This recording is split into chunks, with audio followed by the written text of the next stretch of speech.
Sejam muito bem-vindos ao primeiro 20 anos de entrevistas, uma rubrica especialmente criada no âmbito das comemorações do 20º aniversário da Grande Consumo. 2 décadas constituem certamente um marco importante para refletirmos sobre a evolução do consumo e do retalho e hoje fazemos na companhia da Ana Paula Barbosa, Retailer Service Director da Nissan IQ. Vamos perceber como as crises, a tecnologia e as mudanças sociais moldaram o comportamento dos consumidores e descobrir as tendências que estão a definir o futuro do mercado. Fique connosco porque a conversa promete. Ana Paula, muito bem-vinda. Grato por ter aceito este nosso desafio. Muito obrigada, prazer é meu. Sempre um gosto conversar consigo. Com a Nilce já nos conhecemos há uns anos, já fizemos isto várias vezes nos formatos. A Nilce é aqui, eu tenho acompanhado a evolução do consumo e do retalho ao longo destas 2 décadas. Isto é uma verdade incontornável. Se tivéssemos de definir, Paula, estes últimos 20 anos, estas 2 décadas, numa única palavra, qual seria e porquê que é a parte difícil? É verdade que a Nielsen IQ acompanha este mercado há mais de 50 anos em Portugal, portanto Uma já referência. temos um histórico enorme. E numa palavra eu diria que transformação seria a palavra que eu ia eleger para caracterizar a evolução do retalho e do consumo e salientar também que a capacidade de adaptação que o retalho teve, não só à evolução do consumidor, mas também à evolução do contexto, uma capacidade de adaptação do consumidor também ao contexto e às novas ofertas do retalho, em primeiro lugar, um retalho alimentar que é um setor dos mais resistentes que pode haver às crises, e isto nos últimos 20 anos tem sido muito, muito claro. E crises de ordem distinta, como a última, que foi das mais distintas que pôde haver e que mostrou exatamente isso mesmo. Exatamente, mas houve nas 2 décadas, tivemos aqui algumas crises importantes e que marcaram realmente a evolução do consumo. E os dados assim o comprovam. Em 2005, Paula, e na retrospectiva possível, como era o cenário do consumo e do retalho em Portugal, que era necessariamente muito distinto de hoje, que características essenciais marcavam esse período de análise? Em 2005 estamos num contexto em que o formato hipermercado está a entrar numa fase de declínio ou decréscimo, digamos assim. Também é verdade que houve, uma mudança de lei em 97 que restringiu muitas aberturas de lojas grandes, com mais de 2.000 metros quadrados, e portanto o retalho teve que se adaptar, lá está, e portanto começaram a abrir lojas até Os chamados 1999 formatos metros intermédios. quadrados, exatamente, aquelas, o máximo da capacidade para poderem estar também abertos ao domingo de tarde, naquela altura não podiam estar, era uma medida que, tinha por objetivo proteger o comércio tradicional, mas que acabou por ser um bocadinho contraproducente, porque o formato supermercado começou Adaptou-se. a expandir, adaptou-se, e também aparecem os discount, e portanto o retalho nessa altura ainda está em desenvolvimento, e há um desenvolvimento que é feito por etapas e por formatos. Primeiro o hipermercado, e neste ano de 2005 estamos claramente a prever, um crescimento dos supermercados e a prever também o grande tema do momento. Eu recordo-me que até conferências fizemos sobre o tema, era o crescimento dos discount, que Que depois parecia quase uma ameaça fantasma que vinha aí, não era? nós, dávamos previsões e desde então já aprendemos a ter maior ponderação nas previsões, porque se há uma coisa que eu aprendi nestes 20 anos é que é impossível prever o que vem aí em termos de dinâmicas do retalho. Nós somos sempre surpreendidos com a atuação e a oferta retalhista. E portanto nessa altura nós achávamos que os discounts iam crescer muito e não foi isso que aconteceu. Por outro lado, também tivemos a crise financeira em 2008, 3 anos depois, que a mesma impactou seguramente os hábitos de consumo e o comportamento dos retalhistas. Recorda-se, Paula, que mudanças estruturais também surgiram no retalho após essa mesma crise. Por um lado, tínhamos uma rampa de crescimento, depois de haver abrandamento, novos formatos e uma crise económica bate-nos à porta. Exatamente, isso mudou, radicalmente a forma como os consumidores compravam. Recordo que nessa altura estávamos com taxas de desemprego na ordem dos 15%, Altíssimas. portanto, uma redução do rendimento significativa, e portanto uma retração do consumo, que era evidente. E por outro lado, também, uma coisa que acontecia até então era, hã, a política de expansão das insígnias davam sempre resultados positivos. Qualquer Uhum. loja nova que abrisse até lá era, trazia crescimento, necessariamente. 2008 a lógica muda, portanto abrir uma loja nova já não traz, um incremento assim tão grande, Aos portanto resultados imediatos, pelo menos. não traz resultados imediatos, não, portanto, porque até então era mesmo Causa e automático. efeito. E, portanto, começa a haver a consciência que, perante o contexto, era preciso desenvolver mecanismos para fidelizar os Uhum, clientes. uhum. E, portanto, aqui começámos a ver surgir, eu segmentava aqui em dois tipos de Por estratégias, favor. que eu até costumo dizer que eram dois campeonatos diferentes. Um primeiro tipo de estratégia que é uma aposta muito grande na marca própria e no preço baixo, everyday low price, portanto, preço baixo, estável, E não esse é é? seguramente um dos maiores game changers dos últimos 20 anos, a questão da marca própria, mas já lá vamos mais à frente. Exatamente.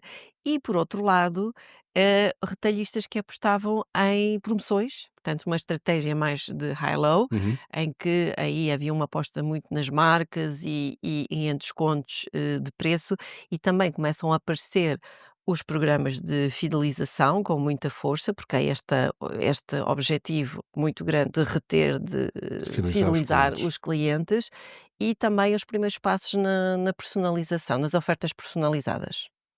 No fundo, aquilo que vivemos hoje, tudo começou em 2008 como reação à crise. É a conclusão que podemos chegar. Claramente, as crises têm esses benefícios, é que obrigam-nos a repensar as estratégias e a sair do status Do quo, não status é? quo vigente. Há pouco tocou num dos temas mais marcantes destas 2 décadas, o crescimento das marcas próprias, foi seguramente um dos novos mais marcantes destas 2 décadas, destes 20 anos. Como evoluiu esse segmento em Portugal, Paula, e qual o seu impacto? Sabemos que hoje tem uma expressão bastante significativa no mercado, com características muito específicas, como o português. Sim, é verdade que hoje já representam mais de 45% das vendas em valor, portanto em volume e nem a mais. E nessa altura de que estávamos a falar, 2005, 2008, tiveram um crescimento muito grande, mas também tiveram várias fases diferentes. E aqui uma das primeiras aprendizagens que eu me recordo dessa altura é perceber, e dos anos seguintes, é perceber que o fenómeno das marcas próprias não é só um fenómeno do consumidor. Não é? O consumidor quer comprar mais marcas próprias. A verdade é que durante esses anos o retalho passou a oferecer muito mais marca própria, portanto, a reforçar A as gamas, disponibilidade. a disponibilidade de marca própria cresceu exponencialmente nesses anos. Portanto, era no fundo o consumidor a ir um pouco atrás daquilo que era a oferta também retalhista. Tanto que, passado alguns anos, temos uma mudança, um bocadinho de paradigma e começámos a ter uma escalada promocional de muitas insígnias a partir de 2012, e aí é também é uma mudança do comportamento do consumidor. Menos marcas próprias, mas maior procura pelas promoções, o que levou as marcas de fabricante nessa altura a crescerem acima. E como é que se explica não chamo de volta de face, mas se calhar é um back to basics. É voltar àquilo que seria o princípio de distribuição, que era dar os melhores produtos, ao melhor preço aos seus clientes. Entendendo-se que a indústria teria, na teoria, os melhores produtos para os seus clientes, Paula. Exatamente, há sempre uma equação que o De consumidor equilíbrio. tem que fazer entre a oferta, o preço, ele faz, escolhas ponderadas e racionais e, portanto, quando existe uma marca que ele considera como sendo uma marca boa, que tem um preço bastante competitivo face a uma marca própria, que acaba por não trazer um benefício, a não ser o do preço, esse consumidor vai optar pela marca de fabricante em promoção. Portanto, foi muito isso que aconteceu. Agora estamos noutra fase em relação às marcas próprias, porque é verdade que nos primeiros anos de crescimento as marcas próprias eram muito vistas como cópias das marcas líderes. Estamos numa fase em que a marca própria tem um lugar, já tem um lugar de destaque E, e já já, é trabalhada como uma marca. e a parte de inovação, até em alguns casos. Diga. E a parte de inovação, Sim, em sim, alguns casos. O que era um exatamente. capítulo quase exclusivo da indústria, que era apostar inovação ao mercado. Era isso que eu ia dizer, exatamente isso. É inovação, é que marca agora estes últimos anos, desde 2019, até agora, tem havido muita inovação na marca própria, a marca própria a ser trabalhada cada vez mais como uma marca, E, portanto, é uma lógica completamente diferente. Portanto, aqui também, por isso é importante separar estas fases, porque, são fenómenos distintos ao longo dos anos que foram acontecendo. Portugal é um mercado pequeno, como sabemos, mas de intensa concorrência, Paula. O que determina, na sua perspectiva e pelos muitos anos que leva a acompanhar este universo, o sucesso ou o insucesso de um retalhista a entrar no nosso país? Já vimos a saída do Plus, do Carrefour, a chegada da Mercadona, do Lidl, por exemplo. Sucesso É ou insucesso, como é que se equilibra? Eu acho que a palavra-chave é diferenciação. Eh, É claro que as cadeias que chegaram mesmo mais tarde e que venceram é porque traziam alguma coisa diferente.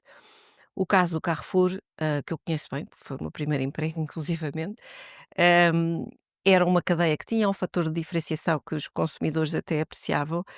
Foi outra questão associada também, que teve a ver com, o facto de não se ter expandido no tempo em que eu dizia há pouco que cada O abertura de mercado estava loja favorável. trazia, vendas incrementais e era boa altura para abrir, porque o mercado ainda estava muito pouco maduro e era boa altura para expandir. Carrefour estava muito dependente do formato hipermercado, É o não único que entrou. trabalhava em Portugal, era o único. Exatamente, não entrou no formato de supermercado quando os outros começaram a entrar depois da lei de 97 e acabou por desistir do mercado português, porque não tinha uma posição dominante, nem tinha perspectivas de vir a ter uma posição dominante e, portanto, foi uma decisão estratégica. E, portanto, aí foi uma questão um bocadinho também distinta. As outras, a questão do maior sucesso ou do insucesso tem muito a ver com mais ou menos diferenciação face às outras ofertas. E entre saídas e entradas, ok, sabemos que o fator de alteração é diferenciação. Terá sido isso que levou a Mercadona a entrar em Portugal com a força que todos reconhecemos, mas por outro lado das cadeias como o Plus e o Carrefour uma vez mais saíram. O, o que é que no fundo podemos retirar dessas lições, dessas experiências? Ou seja, é a capacidade de adaptação que dita o sucesso do retalhista ao mercado português? É capacidade de adaptação, também eu há pouco referia que em 2005, nós apostávamos no crescimento muito grande dos discount e a primeira aprendizagem que tivemos foi dizer assim: "Nós não podemos prever o que é que vai acontecer. E não é porque o mercado está mais ou menos maduro que não há espaço para outros, porque qualquer um que venha com um posicionamento diferenciador terá, obviamente, oportunidades para vencer nesse mercado. E foi isso que aconteceu com o tema dos discounts e de outros retalhistas que reagiram, desenvolveram programas de fidelização, uma política everyday low price, cada um foi-se defendendo com as suas armas e marcar o seu território. Eu acho que o que os retalhistas também precisam é de uma identidade.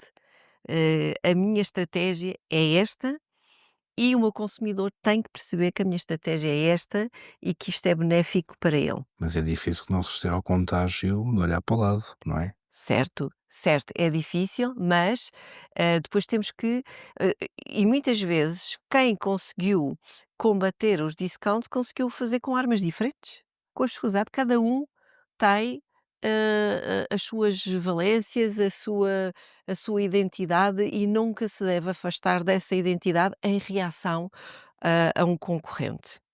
Paulo, e podemos o que é que mudou na prática então em termos do equilíbrio entre hipermercados, supermercados e o comércio de proximidade que parece ser sempre o parente pobre desta escalada forte do retalho em Portugal?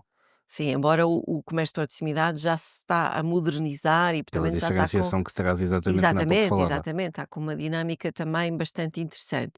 Eu acho que, nós, no passado, na Nielsen IQ, fazíamos muitas análises em termos de formatos. Porquê? Porque o mercado ainda não estava muito maduro, portanto, apareceram uns hipermercados, depois supermercados, os discounts, o comércio tradicional a reinventar-se também, a transformar-se, e pensávamos muito em termos de formato. Hoje em dia pensamos mais em termos de insígnias. Porque os formatos depois é óbvio que há sempre uma mais-valia em ter diversidade dos formatos. Para uma insígnia, quanto mais, diversificado for a oferta em termos de formato, melhor. Porque no fundo aquilo que vai ditar se o consumidor vai ou a um ou outro formato é a missão de compra. E hoje em dia, com a oferta que temos de lojas, há 20 anos atrás não tínhamos a mesma oferta. E portanto estávamos mais condicionados. Só a localização da loja já era um critério de E na seleção da percepção, loja, não exatamente. é? Agora não, agora tenho aqui à minha volta, tenho um hiper, um discount, um super, uma loja de proximidade, consoante a minha missão de compra, eu vou eleger um formato diferente. E qual foi o papel do e-commerce no meio dessa evolução toda? Estamos muito a olhar para a loja física, mas nesta escalada destes 20 anos, também o e-commerce começou a ter outra expressão. Também me lembro dos primeiros estudos da Nielsen que dizia que o e-commerce, meu Deus, vai mudar isto tudo, e afinal também se percebeu que não era bem Ah, assim. eu não digo. Isto é uma caixinha de surpresas, por isso é que eu gosto deste trabalho, porque isto uma pessoa nunca se aborrece, acontecem sempre coisas que nós não prevíamos. Portanto, efetivamente, nós achávamos que o e-commerce ia crescer imenso e cresceu muito em áreas que não nas áreas alimentares, Claro. é verdade, que isto é verdade portanto, quando nós vemos que e não é a questão do consumidor português, porque quando nós vemos que o consumidor português começa a comprar viagens, bilhetes para concertos, e bens eletrónicos online. E com uma forte taxa de iliteracia, infelizmente. Ainda hoje. Exatamente, Ainda hoje. exatamente, exatamente. Mas quando há alguma penetração nestas áreas, se não há nas áreas alimentares, é porque aí há o tema é diferente. E, portanto, efetivamente, o e-commerce não cresceu como se esperava. Depois veio a pandemia, então, aí é que nós não esperávamos mesmo e achávamos: "Então agora é quê? Agora é que o e-commerce vai crescer", e cresceu, mas, agora está a estabilizar novamente. Mas volta à questão da oferta. Eu falava na oferta da marca própria e agora vou falar também na oferta do e-commerce. Nós não temos muito mais players do que tínhamos no passado. Temos as modalidades de entrega, Uhum. as plataformas, agregadoras que fazem, as entregas e que também vieram mudar aqui um bocadinho a lógica das coisas, mas em termos de lojas online, os nossos retalhistas em Portugal nem todos têm. E portanto eu acho que isto é capaz de Não tem pelo menos com venda direta ao consumidor final. exatamente. Estamos a falar. Exatamente. E portanto eu acho que quando houver também do lado da oferta, mais players a entrar no e-commerce e mais concorrência, hum, se calhar o e-commerce vai ganhar mais importância. Neste momento ainda é uma importância relativamente baixa, mas que faz parte da estratégia de retalhistas e percebe-se E da porquê. reserva de insígnias. Uhum. Paula, como é que o perfil do consumidor mudou ao longo destes 20 anos em Portugal? Posso fazer essa tipologia do perfil do consumidor? Temos hoje um consumidor mais evoluído, ou pelo menos mais conhecedor daquilo que quer e onde quer e porque o quer. Sem dúvida, houve uma mudança de paradigma muito grande. O consumidor, há 20 anos atrás, ou até há mais anos atrás, era um consumidor que estava muito sujeito à oferta e à influência do próprio retalhista na sua decisão de compra. Localização de loja, folhetos, horários, promoções, Exatamente. etc. Estava muito sujeito a isso Indisposto, não é? e a informação que tinha era a informação que a insígnia lhe passava e lhe dava. Hoje em dia é muito diferente. Hoje em dia temos um consumidor informado que procura, informação sobre os alimentos, sobre os produtos que vai comprar, procura opiniões, é influenciado por redes sociais, muitas vezes, e portanto é uma mudança completa de paradigma. E nós ainda estamos a subestimar a influência que as redes sociais têm em determinadas, decisões de compra hoje em dia, mesmo de compras alimentares e de determinadas categorias, e portanto isto é uma mudança muito significativa na forma do consumidor pensar, tomar decisões e tem que ter, uma adaptação também por parte do retalho. Posso então considerar que o consumidor tem evoluindo à medida que a tecnologia também tem vindo a ser mais aprimorada com vista à profusão de mensagens que impactam o seu cotidiano. É isso que estamos a falar. Exatamente, exatamente. Nesse contexto, o conceito de experiência de compra tornou-se ainda mais relevante. Como é que isso refletiu também nas estratégias dos retalhistas? Exatamente aí, estando onde o consumidor está. Exatamente, exatamente. Ser o consumidor é um omni-shopper, nós temos que estar presentes em todos os pontos de contacto que este consumidor vai ter com a loja. E sim, os retalhistas necessariamente têm que se adaptar a esta mudança. Até porque, por outro lado, há mudanças na demografia e no estilo de vida que seguramente impactaram o consumo, desde a redução também das famílias até o envelhecimento da população. A Nielsen consegue auscultar isto mesmo no comportamento de vendas das suas insígnias, Paulo? Ou seja, há aqui uma flutuação também do perfil tipo e do ticket médio e da tipologia do consumo que é feita nas insígnias. Sim, nós temos um painel de lares, onde nós conseguimos acompanhar as compras, feitas pelas famílias portuguesas por tipologia de família e por também faixas etárias. E eu gosto muito destas análises, porque vemos padrões de consumo completamente diferentes. E É mudam conforme as regiões ou não, Paulo? conforme as regiões, eu acho que não tanto, mas eu acho que é muito mais visível por faixa etária, muito mais. Portanto, por exemplo, dando um exemplo, a alimentação saudável Uhum. é uma coisa que preocupa toda a gente. Só que a alimentação saudável para um jovem de 25 anos não tem nada a ver com a alimentação saudável para um sénior de mais de 65 anos. Portanto, na população mais idosa, vamos ver muitas compras de produtos naturais, frutas, legumes, peixe fresco, carne, e tudo muito natural e poucos produtos processados. Uhum. Nos mais jovens vamos ver produtos à base de, mais de vegan ou com proteínas ou com e portanto é muito diferenciado esse consumo e isso também faz parte da informação que é hoje em dia vital para os retalhistas. E cada vez mais virtual, diria eu. Cada vez mais, cada vez mais. O que é que aprendemos com a pandemia do Covid-19 sobre exatamente a resiliência no setor do retalho que há bocado assim discriminávamos e, sobretudo, Paula, sobre os novos padrões de consumo? A Covid, a pandemia foi um catalisador do que era emergente então? Sim, eu penso que o que aprendemos é que a capacidade de reagir rapidamente a qualquer mudança que exista no contexto é fundamental. Porque viu-se o retalho com uma capacidade, muito grande de se adaptar e as marcas também e as suas estratégias, adaptaram-se muito bem.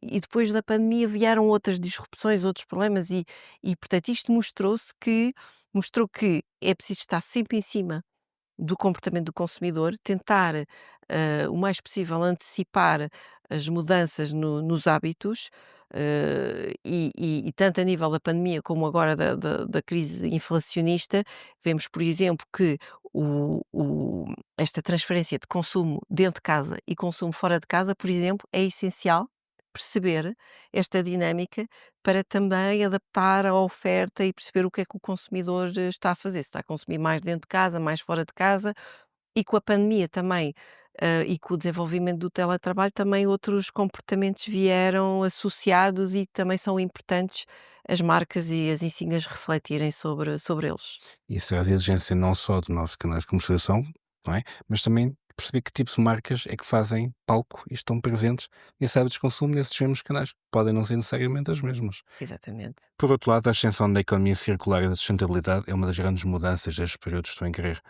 O consumidor português está realmente mais consciente e exigente nestes temas. O que é que os vossos stickers dizem, Paulo? Se está preocupado e consciente, está.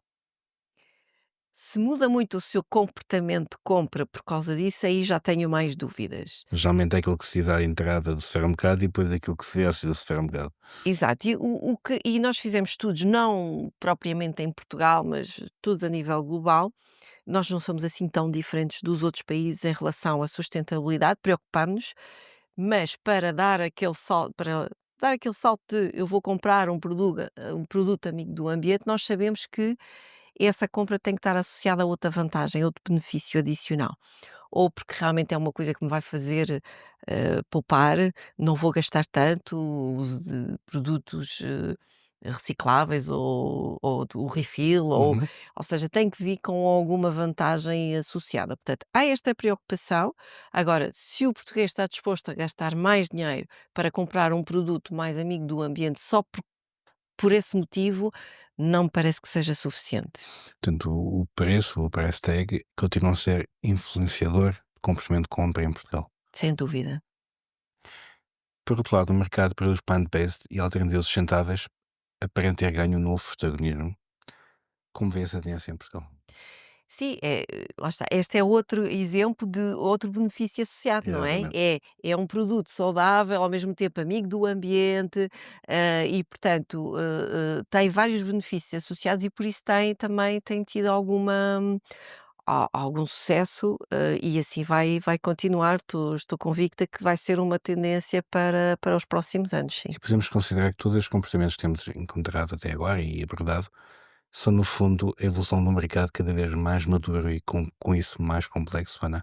É uma leitura que é válida, ou seja, estamos a chegar onde deveríamos ter chegado com ou sem pandemia? Sim, o ponto em que o consumidor é cada vez mais consciente daquilo que compra, daquilo que é bom para ele ou não, e toma decisões de compras com base nesse conhecimento. Um capítulo mais recente, o impacto da inflação e da guerra da Ucrânia nos últimos 3 anos, criou novos desafios para o setor. Estou em crer que mudanças comportamentais emergiram, por sua vez, uma vez mais nos consumidores. Teve um impacto efetivo ou foi mais uma especulação generalizada que se criou, Paula? Teve um impacto efetivo, até porque se formos a medir a inflação acumulada entre 2020 e 2025, estamos a falar de cerca de 20% de aumento médio dos preços dos produtos de grande consumo. E eu acho que em termos o que mudou também é a cautela com que os consumidores compram. Portanto, em termos de comportamento de consumo, o que nós vimos foi um consumidor a ir mais vezes às compras, mas a manter aquele gasto médio. É interessante ver que, apesar da inflação, a cesta média, o ticket médio, manteve-se.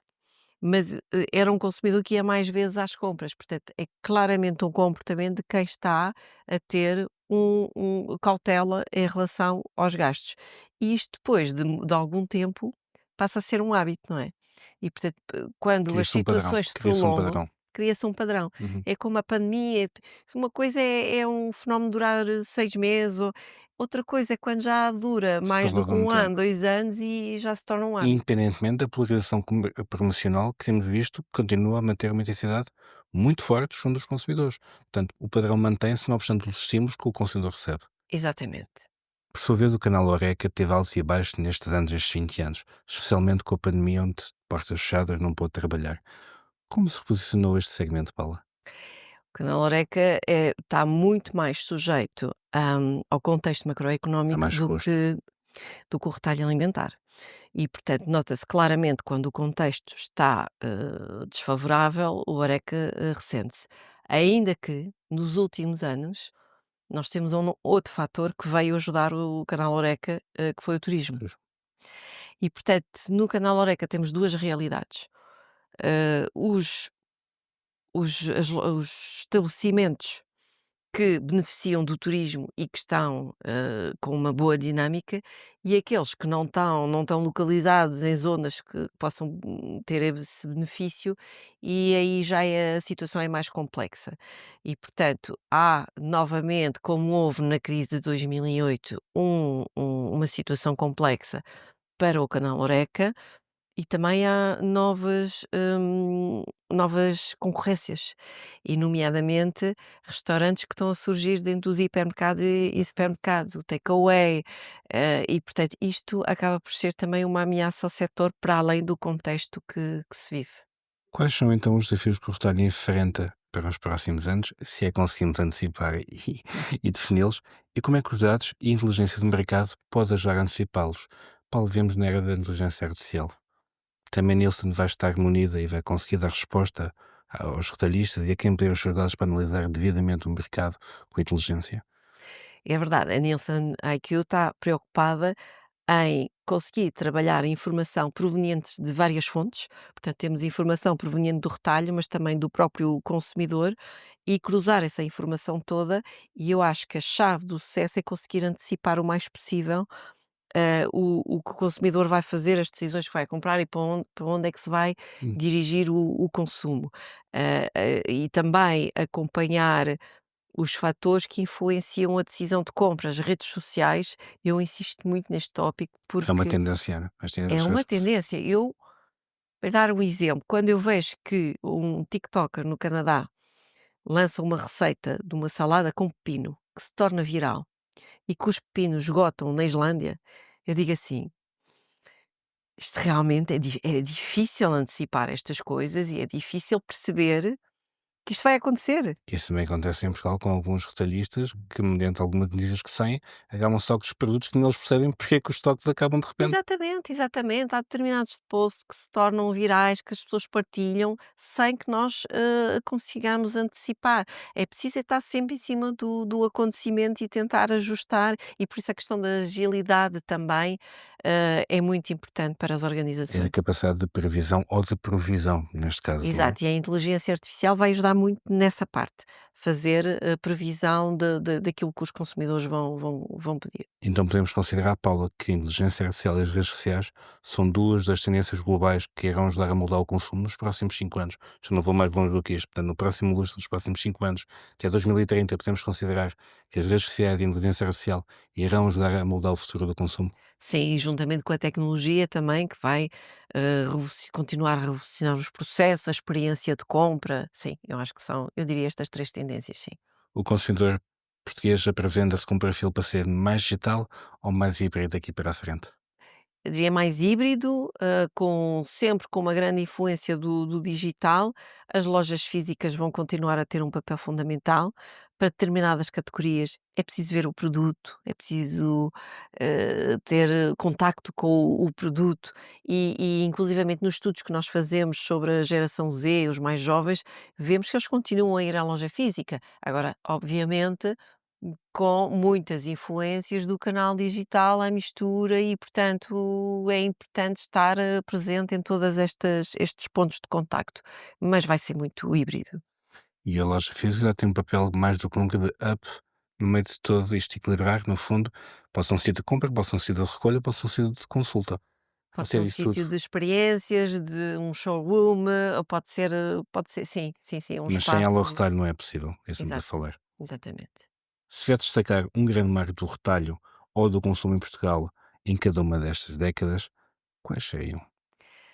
Já falámos sobre elas. A crise de Resiliência? 2008, que Sim, mudou mudou. o comportamento do consumidor, mas também a adaptação que o retalho fez, as estratégias que desenvolveu, depois disso, E que se revelaram decisivas, como iremos a mais tarde. foram muito decisivas, estruturais. Elas ficaram, mesmo na política, na estratégia das organizações e a pandemia, obviamente, né, que foi realmente muito marcante na última década e que também levou a muitas alterações estruturais. E que foi, acima de tudo, um grande catalisador para o mundo como hoje o conhecemos. Exatamente. Chegamos ao fim destes primeiros 20 anos de entrevistas. Agradecemos imensamente à Ana Paula Barbosa pela partilha de conhecimento e perspectivas tão enriquecedoras sobre o consumo e o retalho em Portugal. Paula, muito obrigado. Eu é que agradeço, Bruno. Esperamos que tenha sido tão inspirador para si como foi para nós. Acompanhe mais entrevistas exclusivas e insights no site da Grande Consumo e nas nossas redes sociais. Obrigado por assistir e até à próxima.